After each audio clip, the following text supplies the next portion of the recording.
Good morning दोस्तों। मैं doctor Arun Singh, Jaipur से। आज शनिवार की सुबह technical talk with doctor Singh के most awaited programme Nifty and bank Nifty weekend analysis में आपका स्वागत करता हूं। सबसे पहले हमें आरबीआई गवर्नर को थैंक यू कहना चाहिए कि उन्होंने एक बोल्ड डिसीजन लिया। और इस बोल्ड डिसीजन के बारे में मैंने गुरुवार को एक विशेष वीडियो बना के एक्सपायरी वाले दिन, जब बाजार में उठापटक चल रही थी, उसमें मैंने अपने सभी चैनल के चाहने वालों को ये वार्न करने के लिए कि इस आरबीआई मीट के अंदर 50 बेसिस पॉइंट की रेट कट हो सकती है और उस पे भी सोने पे सुहागे की तरह सीआरआर कट भी कर सकते हैं। और कमेंट्री पे डिपेंड करेगा कि आगे का क्या है, क्योंकि जीडीपी की ग्रोथ को देख के ऐसा लग ही रहा था कि जीडीपी ग्रोथ की फोरकास्ट तो सेम रहने वाली है। और जैसा मैंने आपको एक दिन पहले फोर वार्न किया था, तो क्यों मैंने ऐसा आपको वार्न किया था, क्योंकि जो टेक्निकल पैरामीटर थे, जो चार्ट और निफ्टी और बैंक निफ्टी और फाइनेंस निफ्टी के जो चार्ट बता रहे थे, वो यही बता रहे थे कि बाजार के अंदर एक अनप्रेसिडेंटेड तेजी आने वाली है। तो तेजी कब आएगी? जब इंटरेस्ट रेट कट होगी, सीआरआर कट होगी, और out of blue, without anybody who is expecting कि 100 बेसिस पॉइंट की सीआरआर कट कर दी इन्होंने एक ही झटके में। 2.5 लाख करोड़ का बोनांचा, 50 बेसिस पॉइंट की इंटरेस्ट रेट कट हुई। उसके बाद में उन्होंने अपनी कमेंट्री के अंदर आगे का कॉम्पिटेटिव स्ट्रेंथ जो था उसको उन्होंने कहा कि अब हमारे पास में मार्जिन नहीं है। थोड़ा सा बाजार ने हल्का सा डिप दिया, और डिप देने के बाद में जैसे आरबीआई गवर्नर ने ये अनाउंस किया कि हमने 100 बेसिस पॉइंट सीआरआर कट करी है, बाजार ने मैसिव उछाल ली। और बैंक निफ्टी ने अपने नए all time high, bank Nifty 56,000 को पार करके अपने नए ऑल टाइम हाई पे बंद हुआ। और बैंक निफ्टी की जो हमारी पुरानी टेक्निकल कॉल थी, जो मैंने आपको पहले ही दे दी थी कि 56,000 ये पार कर जाएगा जब, तो बैंक निफ्टी टेक्निकली 63,000 के लिए ये कॉल, बाय कॉल ओपन हो जाएगी। फ्यूचर ये इशारा कर रहे हैं कि बाजार 63,000 बैंक निफ्टी और निफ्टी के अंदर 27,000 की तरफ अग्रसर होगा, अगर ये 25,150 पार करेगा तो। लेट्स सी चार्ट क्या कह रहे हैं। Bulls are back thanks to RBI governor. और ये हमारा फेवरेट ग्रीन कलर का जो बुल है, वो ये कह रहा है एक बार फिर शेयर मार्केट की सबसे बड़ी लाइन, भाव भगवान छे। और हमें कभी भगवान से नहीं लड़ना चाहिए, प्राइस को हमेशा रेस्पेक्ट करनी चाहिए, और प्राइस को पे आधार पे ही हमें आगे अपना काम करना चाहिए। एक बार आप सभी लोगों के साथ में ये डिस्क्लेमर शेयर कर रहा हूँ कि मैं tech savvy registered technical analyst नहीं हूँ। इस एनालिसिस में जो भी चीज हम कर रहे हैं, वो केवल एंड केवल इस पर्पस के लिए है कि आप लोगों की एकेडमिक इंटरेस्ट बढ़ सके और टेक्निकल एनालिसिस आप सीख सके। एस्ट्रोलॉजी का क्या इम्पैक्ट बाजार में होता है, इसके बारे में हम इसको डिस्कस करेंगे। किसी भी किस्म की बाय एंड सेल की रिकमेंडेशन इस वीडियो के अंदर नहीं की गई है। और आप कोई भी निवेश शेयर बाजार में करते हैं तो वो जोखिमों से भरा है। उसके लिए आप अपने सेबी रजिस्टर्ड टेक्निकल एनालिस्ट से संपर्क कर सकते हैं। लास्ट वीक भी बुल कंट्रोल में रहे। सॉरी। आज देखते हैं कि बुल्स के मन में क्या है। आरबीआई गवर्नर ने ये 2.5 लाख करोड़ का मास्टर स्ट्रोक फेंका है। क्या 2.5 लाख करोड़ का मास्टर स्ट्रोक है? सीआरआर जैसे ही कट होगी, बाजार में 2.5 लाख करोड़ की लिक्विडिटी आएगी। लिक्विडिटी से क्या होता है दोस्तों? लिक्विडिटी एक सेलेक्टेड स्टॉक्स को चेस करती है तो बाजार के अंदर डिमांड बढ़ती है और बाजार के अंदर अपसाइड होने की संभावनाएं बढ़ती है। बैंकिंग और फाइनेंशियल्स को, लोगों को पैसा देने के लिए उनके पास पैसा बढ़ जाता है। बढ़ने से वो क्या होगा, अल्टीमेटली जो इंटरेस्ट रेट कम होने से नेट इंटरेस्ट इनकम का जो पेन हो रहा था, नेट इंटरेस्ट मार्जिन का जो पेन हो रहा था बैंकों को, क्यों क्यों क्योंकि जो इंटरेस्ट रेट कम होगी तो जो लोन दिए है उसकी रेट कम करनी पड़ेगी उनको, तो नेट इंटरेस्ट मार्जिन है वो कम होगा। तो उसके एवज में जो 2.5 लाख करोड़ का जो सीआरआर बढ़ गई है उसके चलते इनका लोन पोर्टफोलियो बढ़ जाएगा, तो इनकी प्रॉफिटेबिलिटी बढ़ जाएगी। इसलिए बाजार बहुत एक्सपोनेंशियली भागा 50 बेसिस पॉइंट की रेट कट से। दूसरा सबसे बड़ा बेनिफिट क्या होगा, हम लोगों की सबकी ईएमआई कम हो जाएगी। ईएमआई कम होने से हमारे पास कैश इन हैंड बढ़ जाएगा, तो बाजार के अंदर एक तरह से लिक्विडिटी इंजेक्ट हो जाएगी। लिक्विडिटी इंजेक्ट होने से कंज्यूमर गुड्स और उस पर बेनिफिट होता है। तो इसके अलावा इन्होंने गोल्ड लोन के ऊपर भी एक नई ट्वीक करी है और गोल्ड लोन को भी बढ़ाया। तो इसका मतलब है ओवरऑल गवर्नमेंट क्या चाहती है, गवर्नमेंट चाहती है बाजार में लिक्विडिटी बढ़े, बाजार में तेजी आए। और हमें गवर्नमेंट से लड़ाई नहीं करनी है। क्यों नहीं करनी है, क्योंकि गवर्नमेंट से बड़ा मैनिपुलेटर कोई नहीं है। आप लोगों को मेरा एक वीडियो है इसी चैनल के ऊपर, who controls stock market. Who control stock market में मैंने क्लियरली बोला है, वो आदमी इस शेयर बाजार को कंट्रोल करता है जिसके पास में रूल ऑफ गेम को चेंज करने की पावर है। किसके पास है ये पावर, गवर्नमेंट के पास। कल एक झटके में जो आरबीआई गवर्नर ने किया वो क्या था, एक तरह का मैनिपुलेशन था। नोबडी वाज एक्सपेक्टिंग कि 100 बेसिस पॉइंट की सीआरआर कट होगी और आउट ऑफ ब्लू आपके सामने ये आ गई। तो जो भी लोग बियर्स थे उनकी पोजीशंस क्या रही होगी, ये वो अपने आप बहुत अच्छे से समझ सकते हैं। कल की एडीआर्स अमेरिका में जो क्लोज हुई है उसको अपन देखते हैं, तो इन्फोसिस 1.5% ऊपर है, एचडीएफसी बैंक ऑलमोस्ट 2.6% है, आईसीआईसीआई 1.2 है और विप्रो ½ % ऊपर है। इसका मतलब एडीआर्स एक अच्छे ओपनिंग, गैप अप ओपनिंग की तरफ इशारा कर रही है। Now comes to the Nifty. Nifty ने 2 दिन पहले ही जब ये कैंडल बनी थी, जो कि एक बुलिश हरामी टाइप ऑफ पैटर्न है, in spite of that large huge bearish engulfing candle, उसके अगले दिन इसका फॉलो अप ना लेके इसने इस लोअर बॉटम से, इस लोअर बॉटम को 1 2 3 and fourth time, fifth time touch करने के बाद यहां से इसने रिवर्सल लिया और अभी भी हम इस चैनल के अंदर है। और इस चैनल के अपर एंड पे आगे हमने करा है, जो इसका अपर एंड 25,050 से 100 के बीच की रेंज है उसके अंदर है। और अगर हम इसके ऊपर निकलते हैं, क्योंकि हमारी जो कल की क्लोजिंग आई है वो आई है 25,003 पे, पहली बार हमने बहुत दिनों बाद 25,000 के ऊपर एक क्लोज दिए। और 25,003 के ऊपर की जो क्लोजिंग है वो ये बता रही है कि अगर हम इसको पार करके ऊपर बढ़ते हैं तो हमें एक तेजी की तरफ और अग्रसर होंगे। यूएस मार्केट क्या कह रहा है, यूएस मार्केट ने भी एक सेम इसी टाइप का एक पैटर्न दिया है और उसने आके 42,840 के ऊपर बंद किया है।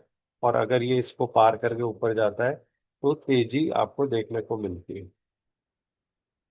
डाउ जोन्स इंडस्ट्रियल एवरेज के अंदर एक बड़ा इंटरेस्टिंग सा पैटर्न है। ये एक आपके सामने inverted head and shoulder pattern बनाया है और इसने इस नेक लाइन को ब्रीच करके जा रहा है, तो हम ये एक्सपेक्ट कर रहे हैं कि ये अपने ऑल टाइम हाई की तरफ अग्रसर होगा। तो यूएस मार्केट अच्छे हैं। हमारा सेंसेक्स और निफ्टी दोनों इस चैनल के अंदर बंद है अभी। दोनों ने इस चैनल को ब्रेकआउट नहीं दिया। हम चैनल के अपर बॉर्डर पे हैं और चैनल का ब्रेकआउट देना बाकी है। लेकिन दोस्तों, जो हमारा सबसे फेवरेट स्टॉक है, जो लोग मेरे इस चैनल को रेगुलरली सुनते हैं उनको ये बात अच्छे से पता है कि मैं हमेशा से यही कहता आया हूँ कि बैंक निफ्टी मुझे निफ्टी के कंपैरिजन में बहुत ज्यादा स्ट्रांग लगती है।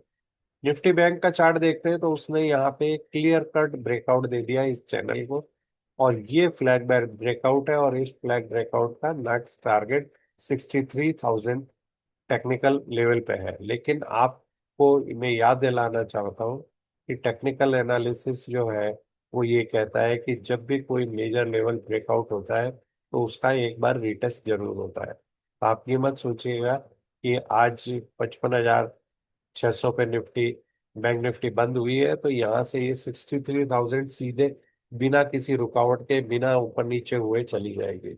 अगर आप लोग ये सीखना चाहते हैं कि ये लेवल्स कैसे प्रिडिक्ट होते हैं, टेक्निकल एनालिसिस कैसे होता है, एस्ट्रोलॉजी का टेक्निकल एनालिसिस के ऊपर क्या इम्पैक्ट पड़ता है, और सबसे बड़ी बात, ट्रेडिंग स्किल्स क्या हमें सीखनी चाहिए। क्योंकि जो कल हमने आपको गुरुवार के दिन जो मैंने आरबीआई पॉलिसी के एंटिसिपेशन में जो वीडियो दिया था, वो वीडियो केवल ट्रेडिंग स्किल के बारे में था। क्योंकि मैंने आपको पहले ही बता दिया था उस वीडियो के अंदर कि जैसे ही आरबीआई गवर्नर बोलना शुरू करेगा तो बाजार एक बार पहले ऊपर जाएगा, उसके बाद उस कमेंट्री में जरूर कुछ ना कुछ ऐसी बात आएगी, बाजार एक बार नीचे आएगा। लेकिन लॉन्ग टर्म के अंदर बाजार में अगर ये सीआरआर कट और इंटरेस्ट रेट का कट होती है तो बाजार ऊपर की तरफ जाएगा, और एग्जैक्टली वैसा ही हुआ। तो आपको जो स्किल है ट्रेडिंग की, उसको आपको समझना पड़ेगा, पहले से एंटिसिपेट करना पड़ेगा। अगर आप एंटिसिपेट नहीं कर पाएंगे तो आप कभी भी एक प्रॉपर ट्रेड एक नहीं ले पाएंगे। अदरवाइज आपको अगर इस तरह की ट्रेडिंग नहीं करनी है, इसमें नहीं, तो भी डायरेक्शन आपका ट्रेडिंग के अंदर बहुत इंप्रूव होना चाहिए। हम एक astro technical analysis and trading skill के डेवलपमेंट कोर्स चलाते हैं। उस कोर्स के अंदर मई वाला बैच बहुत अच्छे से चल रहा है। जून एंड या जुलाई के फर्स्ट वीक के अंदर हमारा जो बैच है उसके अंदर ऑलरेडी 50% सीट्स के ऊपर रजिस्ट्रेशन हो चुके हैं। और जिन लोगों को अगर उस बैच के अंदर ज्वाइन करना है तो वो मेरे मोबाइल नंबर 9829050188 पे संपर्क करें। इस 5 महीने का ये कोर्स है। इसमें 3 महीने की हमारा बेसिक हम सिखाते हैं, 2 महीने की एडवांस सिखाते हैं। टोटल हर महीने 8 क्लासेस हैं, जो मिला के 40 क्लासों का ये कोर्स है। इसके अंदर हम कोशिश करते हैं कि हम पिछले 30 साल से मैं जो मैंने सीखा है वो मैं आपको अगले 5 महीने में मैं आपको सिखा सकूं। और इस 5 महीने के दौरान मैं एज ए मेंटर आपको अपनी मेंटरशिप भी प्रोवाइड करता हूं, ताकि आप लोगों को जो सिखाया है उससे एक्चुअल ट्रेडिंग की लर्निंग कैसे होती है ये आप कर सकते हैं। मेरा मोबाइल नंबर 9829050188 है। मुझसे व्हाट्सएप पे इसके बारे में और डिटेल में बात करी जा सकती है। निफ्टी का ये एक बड़ा इंटरेस्टिंग सा चार्ट है। इस चार्ट के अंदर कई कई यूनिक चीजें हैं, और उन यूनिक चीजेस के अंदर जो सबसे इंटरेस्टिंग पैटर्न है वो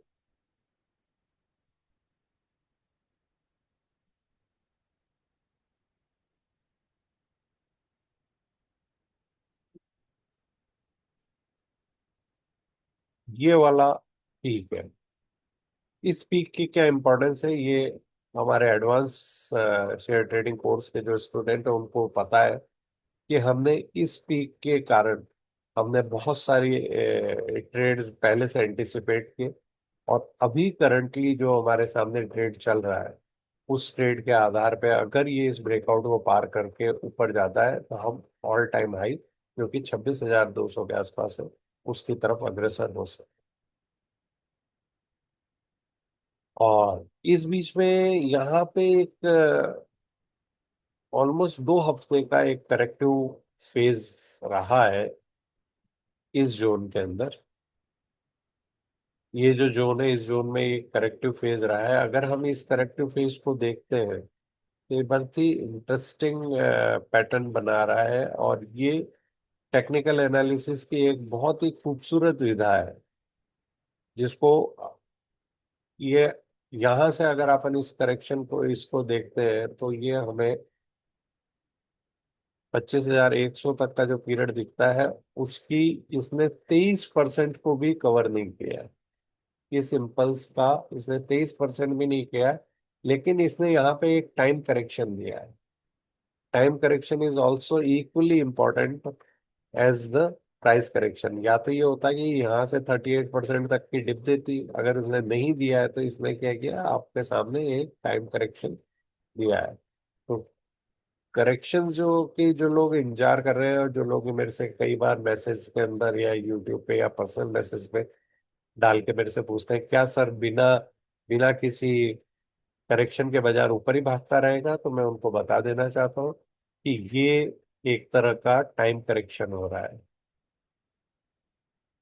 नेक्स्ट अपन, एज यूजुअल, मैं जैसा कि आपको सबको मैंने बताया है कि हम बाजार के अंदर बिना Reliance industry, HDFC bank, ICICI, जो बड़े प्लेयर हैं जिनकी वेटेज ज्यादा है, उसके बगैर निफ्टी को कभी प्रिडिक्ट नहीं करना चाहिए कि ये लोग क्या करना चाह रहे हैं। रिलायंस के चार्ट को अगर हम देखते हैं तो इसने क्या किया, इस डबल बॉटम से रिवर्सल दिया है, और इसकी जो नियरेस्ट हाई है 1464 है, और इस समय ये 43 के ऊपर बंद हुआ है, और ये एक डोजी टाइप ऑफ कैंडल है। और इससे पहले इसने एक लार्ज बुलिश ग्रीन कैंडल बनाई थी, जो 28 से 42, ऑलमोस्ट 14-15 पॉइंट की कैंडल है बॉडी के अंदर। तो हम एंटिसिपेट कर रहे हैं कि अगर ये कल की तारीख के अंदर 61 तक अगर ऊपर खुलती है, तो 61 तक जाने की इसकी पूरी संभावना है। और 61 पार करने के बाद में sky is the limit for the Reliance industry. HDFC bank, जिन लोगों ने मेरा पिछला एनालिसिस वीडियो देखा था, जिसके अंदर मैंने ये एनालाइज किया था कि बाजार क्या कह रहा है, उसके अंदर मैंने बिल्कुल क्लियर कट तरीके से आप लोगों को बताया था कि अगर इस रेड लाइन को, जो कि 1960 है, अगर 1960 पे एचडीएफसी बैंक पार करके चला जाएगा, क्योंकि इससे पहले की जो क्लोजिंग है वो 49 के आसपास है, और अगर ये 60 को पार करके ऊपर निकलेगा, तो ये अपने ऑल टाइम हाई 1980 और 2000 की तरफ बढ़ जाएगा। इसने कल के दिन के अंदर एक बहुत ही स्ट्रांग बुलिश कैंडल एचडीएफसी ने दिखाई है, और ये 1996 का इसने हाई मारा है। क्लोजिंग जरूर बाद में आके 1978 पे हुई है। 1978 की क्लोजिंग का मतलब हो गया कि ऑलमोस्ट 88 और 98, 18 रुपये ये नीचे गिर गया। अगर एचडीएफसी बैंक 18 रुपये नीचे गिरा है, और आईसीआईसीआई बैंक चला नहीं है कल, तो आप गैस कर सकते हो कि बैंक निफ्टी कहाँ पहुंच जाती है अगर ये दोनों बैंक भी उसको सपोर्ट कर रहे होते थे। कल की तारीख में आईसीआईसीआई बैंक ने एक डोजी बनाई है, एक लार्ज ग्रीन कैंडल के बाद, और अगर ये कल गैप अप खुलती है, तो आपको बैंक निफ्टी को आसमान की तरफ छुआते हुए ये दिखने को मिलेगी मंडे के दिन। मंडे को मंगल का भी इफेक्ट आएगा, कि मंगल क्या कर रहे हैं, संडे को सिंह राशि में जा रहे हैं, अपनी नीच राशि कर्क से निकल के सिंह राशि में पहुंच जाएंगे। दूसरा, ये जो 6 तारीख का जो आपने इतना बढ़िया आरबीआई का पॉजिटिव कम्युनिकेशन देखा, उसके लिए मैंने अपने जो मरकरी का इम्पैक्ट होना था उस वाला जो, वो वीडियो भी हमारे इस चैनल पे है, astrological impact of the mercury transit and coming out of the combustion. Mercury ने क्या किया है, 6 तारीख के दिन ही जेमिनी में ट्रांजिट किया। जेमिनी उसका खुद का घर है, और हाउस ऑफ कम्युनिकेशन कहलाता है। तो आपको एक गुड कम्युनिकेशन न्यूज मरकरी ने आपको दिखाई। मरकरी किसका मालिक है, मरकरी क्या है, मरकरी बुध है। बुध धंधे का मालिक है, बिजनेस का मालिक है। बिजनेस का मालिक है, तो उसने कल की तारीख में बिजनेस कम्युनिटीज को बड़ी पॉजिटिव न्यूज दिए, कम्युनिकेट कराई है। और बुध क्या कर रहा है, 8 तारीख को बुध का कंबशन भी खत्म हो रहा है। तो 9 तारीख जो सोमवार है, उस दिन हमारे को दो बड़े मेजर इम्पैक्ट देखने को मिलेंगे। बुध का जो कि कंबस चल रहा था वो खत्म हो जाएगा, तो बुध वैचारिक शक्ति हमारी बिल्कुल क्लियर हो जाएगी, हमें डायरेक्शन बिल्कुल मिलेगा। जो ये निफ्टी अभी तक अटकी हुई है ना, ये इसलिए अटकी हुई है, निफ्टी और सेंसेक्स इस चैनल के अंदर, क्योंकि बुध कंबस चल रहा है। बुध के कंबसन से बाहर आते ही और मार्स के सिंह राशि में प्रवेश करने के कारण, सिंह किसकी राशि है, राजा की राशि है, मंगल पहुंच गया राजा के घर में, बुध का कम्युनिकेशन सही हो गया। आप देख ही रहे हो कि आज नरेंद्र मोदी जी ने डिक्लेयर के आगे लोगों ने हाथ पांव जोड़े कि भाई साहब आप तो G7 में आ नहीं रहे हो। तो आपके आए बगैर तो काम कैसे होगा। तो लास्ट मोमेंट के ऊपर इंडिया ने डिसाइड किया है कि नरेंद्र मोदी कनाडा विजिट कर रहे हैं G7 के अंदर। ये इंडिया की ग्रोइंग पावर को बताता है और इन प्लैनेट्स की पावर को बताता है कि प्लैनेट्स में मंगल जैसा प्लैनेट राजा के घर पहुंचता है तो क्या इम्पैक्ट देता है। बुध जैसा प्लैनेट अगर अगर अपना कंबस्शन खत्म होता है तो उससे कितना इम्पैक्ट आता है। मंगल नरेंद्र मोदी के लिए बहुत पावरफुल है क्योंकि वृश्चिक लग्न के वो व्यक्ति है और मंगल उनके लगन में बैठा हुआ है। इसी के कारण उनके शत्रु अपने आप खत्म हो जाते हैं। शत्रु हंता योग होता है। नरेंद्र मोदी के ऊपर मेरे इस चैनल के ऊपर एक बड़ा डिटेल एनालिसिस वीडियो है कि नरेंद्र मोदी का भारत की राजनीति में जो प्रभाव है और उसके कारण भारत की इकोनॉमी और फ्यूचर तरक्की पे क्या इफेक्ट पड़ेगा। टाटा मोटर ने कल एक बड़ा इंटरेस्टिंग सा डोजी टाइप ऑफ पैटर्न बनाया है। दोनों साइड के अंदर इसने मूव किए हैं कि मुझे लग रहा है कि स्मार्ट एकोमोडेशन चल रहा है इस जोन के अंदर।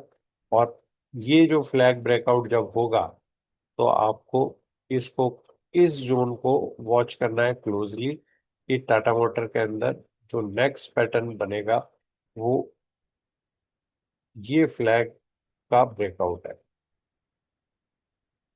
तो ये जो आपको फ्लैग दिख रहा है इस फ्लैग का ब्रेकआउट जिस डायरेक्शन में होता है तो वो हमें क्लोजली वॉच करना है। अमेरिकन या मेरे जो इंटरनेशनल व्यूअर्स हैं उनके लिए अमेरिका के अंदर डोनाल्ड ट्रंप और एलन मस्क के बीच में जो नूरा कुश्ती नूरा कुश्ती है ना, ये दोनों आपस में मिले हुए हैं लेकिन पब्लिक के सामने लड़ाई कर रहे हैं।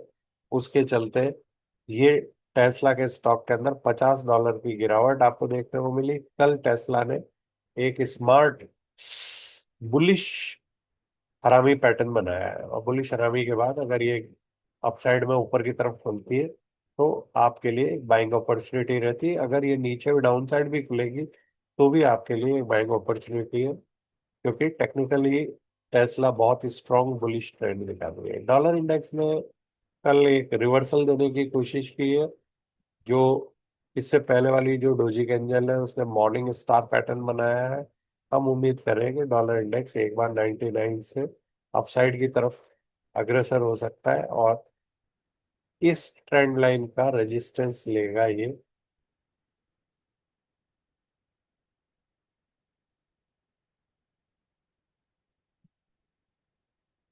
अगर यहाँ तक पहुंचेगा तो भी 100 तक एक बार पहुंचना चाहिए। इस जगह पे आके ये रेजिस्टेंस ले सकता है।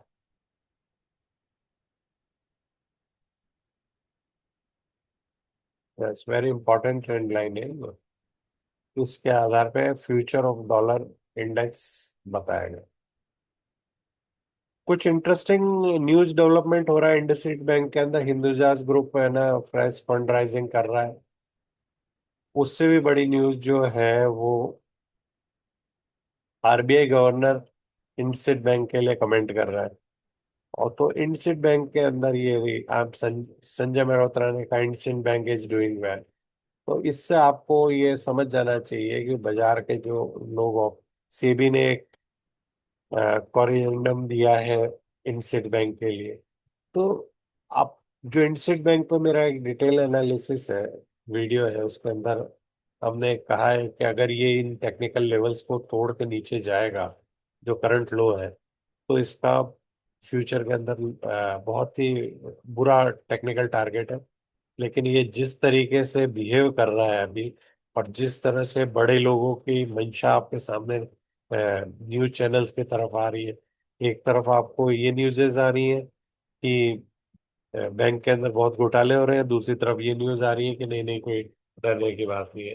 तो ये जो न्यूज़ आ रही है तो इस पे एक पूरा कंप्लीट एनालिसिस वीडियो अगर मुझे टाइम मिलता है तो मैं आपके लिए बनाऊंगा ताकि आप लोग ये नहीं ये समझने की कोशिश कर सकें कि न्यूज का शेयर बाजार पे और स्टॉक प्राइस के ऊपर क्या इम्पैक्ट आता है, कौन सी न्यूज कैसे इम्पैक्ट आती है और हमें कौन हर न्यूज को एक पिंच ऑफ साल्ट के साथ में देखना चाहिए और ये अंडरस्टैंड करना चाहिए कि अ, उस न्यूज के पीछे कौन लोग हैं। जो लोग बहुत सारे लोगों ने मेरे से रिक्वेस्ट करी कि आप डॉक्टरी और वेल्थ और हेल्थ के ऊपर एक डेडिकेटेड चैनल बनाए। तो मेरा ये नया चैनल है, health wealth and longevity doctor. तो इसके ऊपर जैसे ही कोई वीडियो अपलोड करूंगा तो मैं आप लोगों को इन्फॉर्म करूंगा। इस चैनल के अपलोड होने के साथ मेरी आप लोगों से विनती रहेगी कि इसको भी उतना ही प्यार दीजिए जितना आप मेरे इस फाइनेंशियल चैनल को देते हैं। इसी के साथ मैं डॉक्टर अरुण सिंह आपको आपसे विदा लेता हूं। अगले हफ्ते बाजार के अंदर दो तीन बड़ी खबरें हैं। उन बड़ी खबरों के अंदर जो आपन के एस्ट्रोलॉजिकल जो इवेंट्स हैं, वो सबसे बड़ी खबर है कि 11 तारीख को पूर्णिमा। 11 तारीख को पूर्णिमा का मतलब क्या हो गया? It is going to be a moon time cycle day. तो बाजार का जो ट्रेंड है उसको हमको रीड करके कॉशियस तरीके से ट्रेड करना चाहिए। चंद्रमा हम में से हर व्यक्ति के मन और मानस को अफेक्ट करता है, और मन और मानस ही है जो बाजार को चलाते हैं। तो मानसिक रूप से हमारे बाजार में जो रहेगा उसके आधार पर हमें इसको करना है। दूसरी बड़ी इवेंट क्या है? 12 तारीख को गुरु महाराज कंबस्ट हो रहे हैं। गुरु का कंबस्शन, बहुत सारे लोग कहते हैं कि गुरु अगर कंबस्ट होता है तो रुपए पैसे बैंकिंग स्टॉक्स के अंदर गिरावट आने की संभावना रहती है। तीसरी बड़ी घटना जो होने वाली है वो है 14 तारीख को गुरु महाराज आद्रा नक्षत्र में चले जाएंगे। आद्रा नक्षत्र राहु का नक्षत्र है। गुरु का राहु के नक्षत्र में जाने से या तो विस्फोटक अपसाइड मूव देखने को मिलेगा या डाउन साइड मूव हो सकता है। क्या एग्जैक्टली होगा ये अपने को 11 तारीख 12 तारीख का जो टेक्निकल एनालिसिस का चार्ट है प्राइस, वो है। लेकिन मूवमेंट की पॉसिबिलिटी है। अनदर इंपॉर्टेंट मूवमेंट होने वाला है 14 तारीख को कि सूरज भगवान अपने पुत्र बुध की राशि जेमिनी के अंदर आ रहे हैं। तो मैंने आपको बता दिया 11 तारीख से 14 तारीख तक एस्ट्रो हैवी टाइमिंग चल रहा है। उससे पहले का जो एस्ट्रो हैवी टाइमिंग था वो 6 तारीख, 8 तारीख और 9 तारीख है। छः छः सात आठ है। तो 6 7 8 के अंदर बुध और मंगल का चेंज ओवर था। और उसके बाद अगले चेंज ओवर है 11 तारीख, 12 तारीख और 14 तारीख। तो ये 11 12 14 को अपन देखते हैं क्या होता है। डरने की जरूरत नहीं है। बाजार टेक्निकली बहुत ही बुलिश को पॉइस करके बैठा हुआ है। हर बाइंग, हर जो डिप है वो एक आपके लिए बाइंग अपॉर्चुनिटी रहेगी। और इसी के कामना के साथ कि माँ भगवती आप सभी के ऊपर अपनी कृपा दृष्टि बनाए रखें। खाटू श्याम जी की आज एकादशी है। एकादशी के अंदर खाटू श्याम जी का मेला है। मेरी खाटू श्याम जी और माँ भगवती से यही आराधना है कि मेरे चैनल को जो भी व्यक्ति देख रहा है उनके जीवन में धन धान्य खुशियां और ऐश्वर्य बढ़ता रहे। उनका दिन दुनी रात चौगनी तरक्की होती है। इसी कामना के साथ मैं आपका दोस्त डॉक्टर अरुण सिंह जयपुर से एक बार फिर आप लोगों से रिक्वेस्ट करता हूँ कि इस चैनल को अगर आपने लाइक सब्सक्राइब एंड शेयर नहीं कर रहे हैं तो कृपा करके लाइक सब्सक्राइब शेयर करें। और कमेंट करके मुझे अपने इस चैनल के बारे में और बातें बताएं। धन्यवाद।